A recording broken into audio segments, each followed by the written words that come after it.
सभी धर्म प्रेमी बंधुओं को नमस्कार। आज संध्या वंदन, संध्योपासना विषय पर जो ये श्रृंखला चल रही है, इस श्रृंखला की 5वीं कड़ी में आप सबों का स्वागत। आज की इस कड़ी में मैं संध्योपासना या संध्या वंदन के लिए जो भी आवश्यक सामग्री चाहिए होती है, जो संध्योपासना करने के समय उसका उपयोग किया जाता है, वो कौन कौन सी चीजें हैं जिसकी तैयारी हमें कर लेना चाहिए संध्या वंदन के लिए। इसकी जानकारी मैं आज प्रस्तुत कर रहा हूं। जब भी आप संध्या वंदन करने बैठे या आपका संध्या वंदन का जो स्थल है जहां आप करने जा रहे हैं संध्या वंदन प्रतिदिन, वहां इन सामग्रियों की उपलब्धता होनी चाहिए। आज मैं प्रत्येक सामग्री के बारे में बता रहा हूं, जिसे संध्या वंदन के पूर्व हमें तैयार रखना चाहिए। तो संध्या वंदन में सबसे पहला जो चीज चाहिए आपको, एक जल पात्र, लोटा जिसको कहते हैं, वो होना चाहिए। पहला वो है। दूसरा,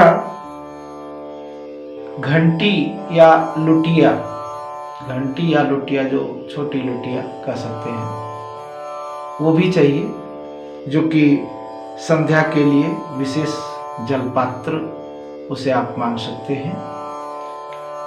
फिर है छन्नी, छन्नी भी चाहिए जिसमें कि चंदन, पुष्प आदि आप रखें। उसकी आवश्यकता होगी, चंदन की आवश्यकता होगी, भस्म की आवश्यकता होगी। इन सारी चीजों को आप छन्नी में रख सकते हैं।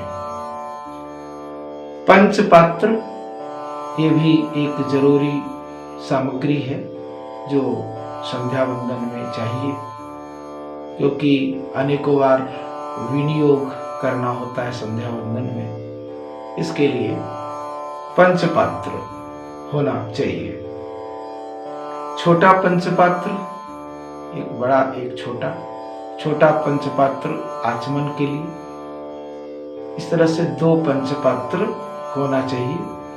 अर्घा होना चाहिए, जिसमें आप भगवान सूर्य को अर्घ्य देते हैं या तर्पण करते हैं, तो उसके लिए अर्घा भी होना चाहिए।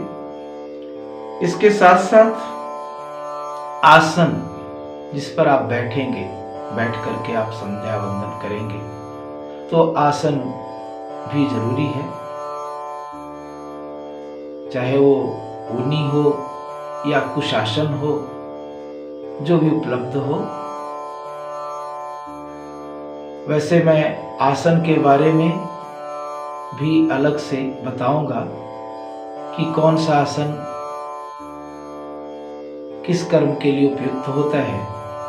संध्या वंदन के लिए कुश का आसन या ऊनी आसन, कंबल या ऊनी कोई दूसरा छोटा आसन चाहिए, जिस पर बैठ करके आप संध्या वंदन करें। साथ साथ माला भी चाहिए। रुद्राक्ष की माला हो अति उत्तम। आप पूर्ण वैष्णव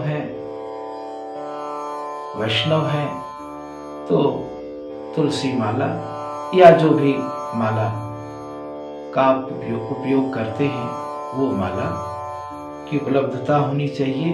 गोमुखी, जिसमें माला को डाल करके आप जप करेंगे, वो भी होना अति आवश्यक है। पवित्री, जो उंगली में हम लोग धारण करते हैं, पवित्री कुशा, उसकी उपलब्धता भी अति आवश्यक है।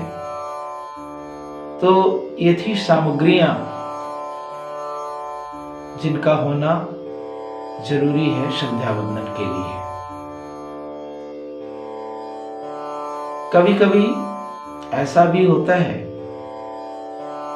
कि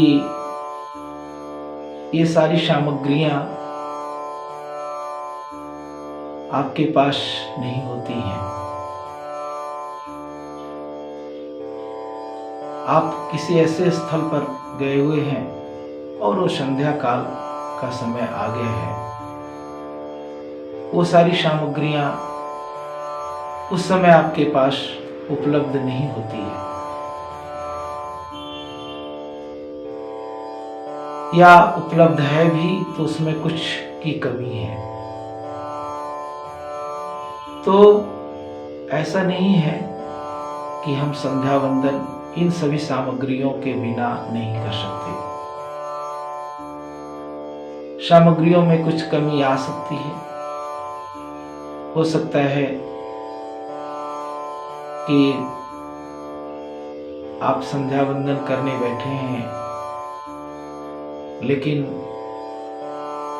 पुष्प उपलब्ध नहीं है, या जितने पात्रों का वर्णन यहाँ आया है उतने पात्र नहीं है,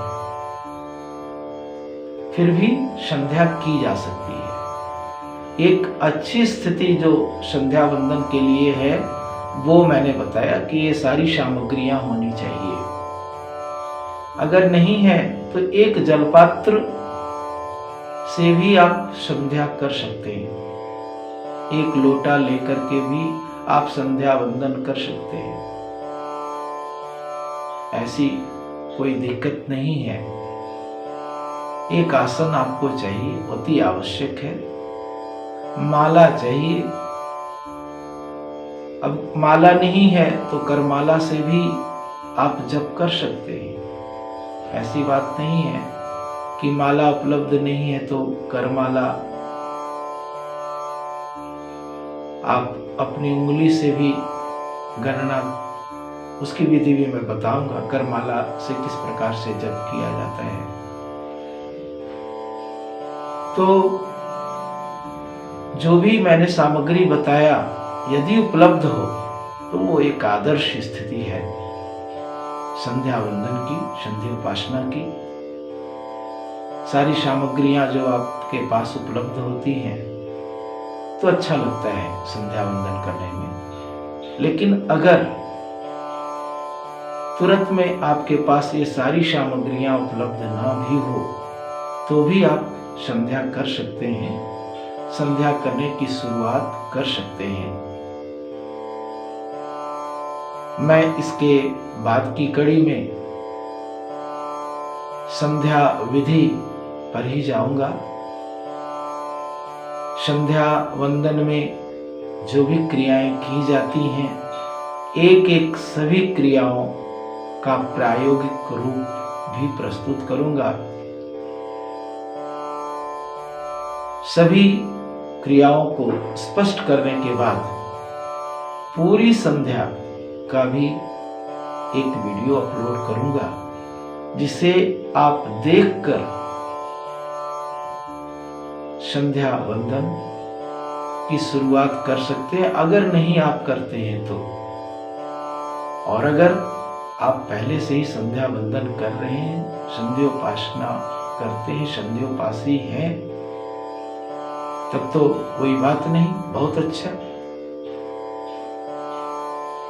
लेकिन अगर आपने शुरुआत नहीं किया है अभी तक तो पूरी प्रक्रिया को अच्छे से समझकर इसकी शुरुआत करें।